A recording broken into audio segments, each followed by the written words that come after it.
Hello everyone. Tour po tayo dito sa mansion ng sikat na singer noong 60s, 70s na si Elvis Presley. At ito po ang kanyang mansion dito sa Graceland na ginawa na ngayong museum. Napakalawak po nito, mga kaibigan. At alam niyo po ang istorya ng buhay ni Elvis Presley, galing siya sa pamilya na mahirap lamang po, mga kaibigan.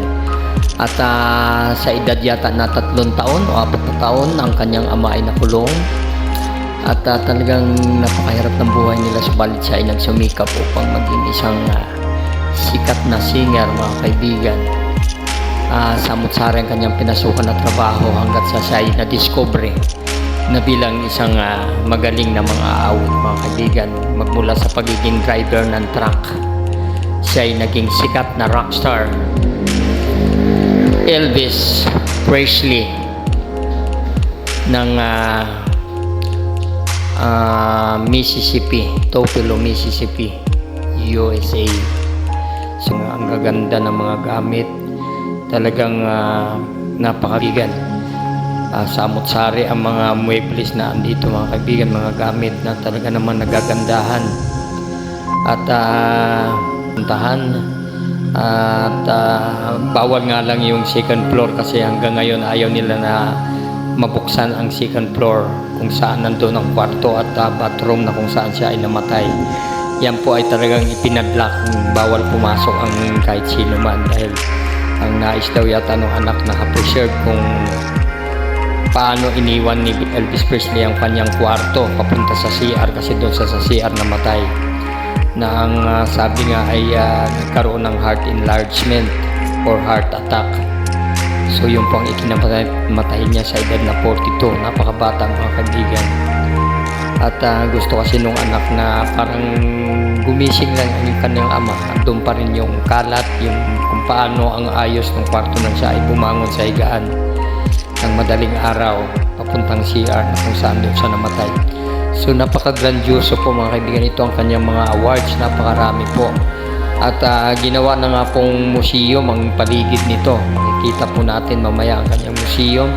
Napakaganda, lahat ng gamit niya, mga sasakyan nandoon, eroplano. At talaga namang napakaganda ng lugar, mga kaibigan.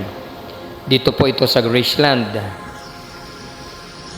sa Memphis, mga kaibigan. So napakaganda po ng salas. Tingnan nyo naman, mga kaibigan, napakalawak, napakalaki, at ang nagagandahan ng mga chandelier. At ito naman ang dining area. At talaga namang bawal nga lang hawakan ang anumang bagay dito. Nakalagay lagi mga do not touch. Tingnan nyo po, nakaharang ang second floor kasi ayaw papasukan po ito. Hanggat ngayon ay nakapadlock po yan at bawal akyatin. So ito po ang kanyang pamilya, kanyang mama, kanyang papa. Siya po ay isinilang January 8 sa Tupelo, Mississippi, 1935. At ito po siya nung nagsimula ang kanyang pagkabinata, mga kaibigan. At napakagandang lalaki. Siya ay may kakambal, tama po ba? So ito po, mga kaibigan, nung siya ay simula, ayan, nang siya ay naging sikat na. At ito yata yung kanyang farewell concert, pinakahuling concert na niya bago siya namatay. Kakapanghinayang, mga kaibigan, ang ating legendary na singer na napakagaling umawit. At naging ano din po siya, naging artista din, mga kaibigan. Naging nagkaroon din siya ng mga pelikula. At talaga napakagwapo nitong taong to. Napakaganda ng kanyang mukha, talagang blue eyes. At siya po ay isang Christian na person. Talagang ano siya, maka-Kristiyano. Kumakanta po siya ng mga maka-Diyos na mga awitin, mga papuring awitin, mga Christian songs. Kanyang kadalasan mga inaawit kasi siya po ay lumaki sa isang church na talaga naman doon sa laging dinadala ng kanyang mga magulang. At yan po ay nang siya ay sumikat na, talagang maraming nagpapa-autograph sa kanya, mga kaibigan. Tingnan nyo naman po, napakagandang mukha ng taong ito, mga kaibigan. At yan po ang kanyang trabaho bago siya naging singer, isa siyang driver ng truck. At ito ang kanyang huling concert bago siya namatay, na kung saan ay kinanta niya yung ano nga ba yung kinanta niya dito? Falling in Love with You, is it? Ayan po mga kaibigan ang istorya ng buhay ni Elvis Presley, na talaga naman from rags to riches. At dating mahirap na biglang yumaman mga kaibigan. Subalit marami ang haka-haka, marami nagsasabi na piniki nga daw ang kanyang pagkamatay dahil sa sobrang fame, kasikatan, nakakapagod na rin dahil wala na siyang privacy, lagi siyang sinusundan ng mga fans, ng mga paparazzi. So ang ginawa daw ay ginawang piki ang kanyang pagkamatay. Hanggang ngayon yun po ang haka-haka na hindi daw totoo na namatay. Siya ay nanahimik lamang upang enjoy ang natitira niyang buhay mga kaibigan. At marami nga ang nakakakita daw sa mga kamukha niya na nagsasabi na siya daw ay buhay, siya ay piniki lamang ang kanyang pagkamatay. So hanggang ngayon di pa naman napapatunayan yan. So ayan po mga kaibigan ang naging istorya ng buhay ni Mr. Elvis Presley, na isa ko rin pong idol talaga, napakasikat nito. Napakagaling at talagang favorite na singer ko ito mga kaibigan.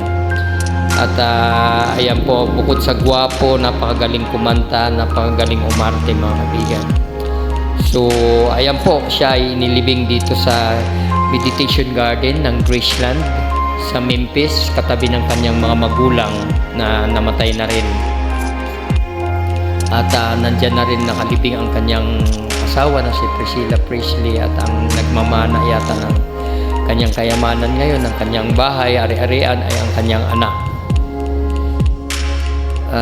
Ayan po ang istorya ng buhay ng sikat na legendary singer from Memphis, Mississippi, Tupelo, si Elvis Presley mga kaibigan, na namatay noong August 16, 1977 sa edad po na 42. So napakabata po niya mga kaibigan na namatay.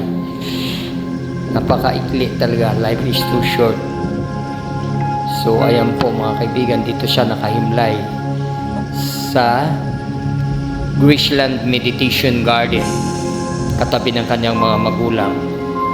So ayan po mga kaibigan, thank you for watching. Bye bye and God bless everyone. Please don't forget to subscribe, like and share. Bye bye.